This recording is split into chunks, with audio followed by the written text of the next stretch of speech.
আসসালামু আলাইকুম ওয়া রাহমাতুল্লাহি ওয়া বারাকাতুহু। প্রিয় দেশবাসী, আমি আজ আপনাদের সামনে এমন একটি বিষয় নিয়ে আমি হাজির হয়েছি।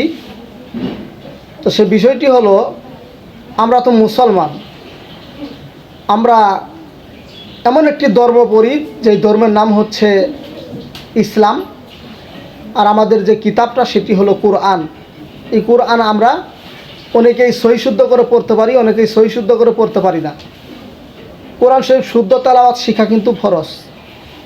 তার পাশাপাশি আমরা মুসলমান, আমাদের বাবা মা মারা গেলে শেষ সময়ে জানাজা পড়াইতে হবে, এটাও সন্তানের উপরে দায়িত্ব এসে যায়। তাই আজকে আমি জানাজা নামাজের কিছু গুরুত্বপূর্ণ বিষয়গুলো আপনাদের সামনে তুলে ধরব। গভীর মনোযোগ দিয়ে সকলেই শুনবেন। আর এখান থেকে যদি আপনি শিখেন তো আপনারও বাবা মার জানাজা আপনি নিজে পড়তে পারবেন। আপনার বাবা মার জানাজা আপনি যদি নিজে পড়তে পারেন, আপনার সন্তানের জানাজা যদি আপনি নিজে পড়তে পারেন, তাহলে তো আপনি আমাদের নসিব ভালো। কারণ সন্তান পিতামাতার দোয়া পাইল, পিতামাতা সন্তানের দোয়া পাইল।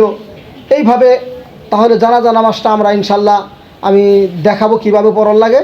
আপনারা ইনশাল্লাহ সুন্দরভাবে আমার এই ভিডিওটি দেখবেন এবং শেষ পর্যন্ত আমার সাথেই থাকুন।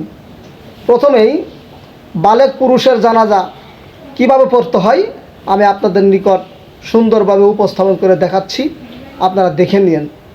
প্রথমেই ক্যাবলা মুখ হয়ে দাঁড়াইতে হবে। ক্যাবলা মুখ হয়ে দাঁড়িয়ে এই দোয়াটি পাঠ করতে হবে। নিয়ত বলা হয় যেটাকে, সেটা বাংলা পড়লেও হবে, আরবি পড়লেও হবে। বাংলা হচ্ছে জানাজা নামাজ ফরজে কেফায়া 4 তাকবীরের সহিত এই ইমামের পিছনে, অথবা আপনি যদি নিজে ইমাম হন তাহলে আপনার বলতে হবে আমি নিজে ইমাম হয়ে ক্যাবলামুখী হয়ে আদায় করিতেছি আল্লাহু আকবার। এটি হচ্ছে বাংলা নিয়ত।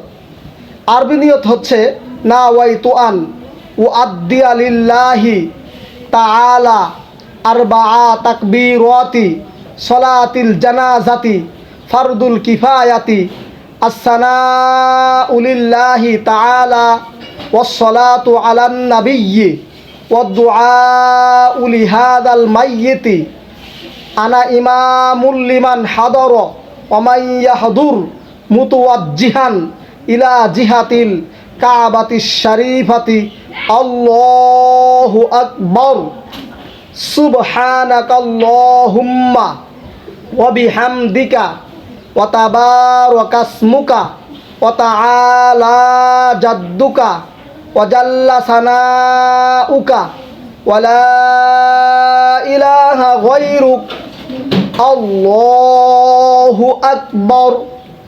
আল্লাহুম্মা সাল্লি আলা মুহাম্মাদিন ওয়া আলা আলি মুহাম্মাদ কামা সাল্লাইতা আলা ইব্রাহিমা ওয়া আলা আলি ইব্রাহিম ইন্নাকা হামিদুম মাজিদ।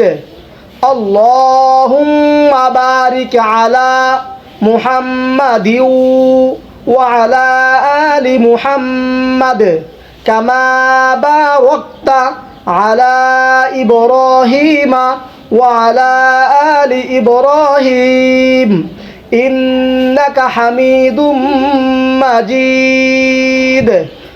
আল্লাহু আকবার। আল্লাহুম্মা গফির লি হাইয়িনা ওয়া মাইয়িতিনা ওয়া শাহিদিনা ওয়া গায়িবিনা ওয়া সগীরিনা ওয়া কাবীরিনা ওয়া যাকারিনা ওয়া উনসানা। আল্লাহুম্মা মান আহইয়াইতাহু মিন্না ফাআহইহি আলাল ইসলাম ওয়া মান তাওয়াফাইতাহু মিন্না ফাতাওয়াফাহু আলাল ঈমান। আল্লাহু আকবার। আসসালামু আলাইকুম ওয়া রাহমাতুল্লাহ। আসসালামু আলাইকুম ওয়া রাহমাতুল্লাহ। সম্মানিত উপস্থিতি, জানাজা নামাজের ফরজ হলো আপনার 4টি তাকবীর বলা আর দাঁড়িয়ে নামাজ পড়া, এই 2টি ফরজ। এই 2টি ফরজ আদায় করতে হবে, দাঁড়িয়ে নামাজ পড়তে হবে। আর 4টি তাকবীর ইমাম সাহেব বলবে, আপনাদের সাথে সাথে তার 4টি তাকবীর বলতে হবে। এরপরে দরুদ শরীফ পড়তে হবে। আমি যেভাবে দেখাইলাম এগুলো যদি আপনারা আমার এই চ্যানেলে ঢুকে আমার আইডিতে ঢুকে যদি আপনারা এইভাবে জানাজা নামাজের কীভাবে দোয়া পড়তে হয়, কীভাবে দরুদ পড়তে হয়, এগুলো যদি আপনারা এখান থেকে শিক্ষা নিতে পারেন, তো আপনারা নিজেরা বাবা মা মারা গেলে, সন্তান মারা গেলে জানাজা পড়তে পারবেন ইনশাল্লাহ। আজ আমি বালেগ পুরুষ এই সম্পর্কে আমি জানাজা নামাজ কীভাবে পড়তে হয় বালেগ পুরুষের, সেটা আমি আপনাদের মাঝে উপস্থাপন করলাম। আবার আরেক ভিডিওতে আমি আসব, নাবালেগ ছেলে মেয়ে মারা গেলে কীভাবে জানাজা পড়তে হয় এ বিষয়ের উপরে আপনাদের সাথে আমি ভিডিওতে কথা বলবো ইনশাল্লাহ।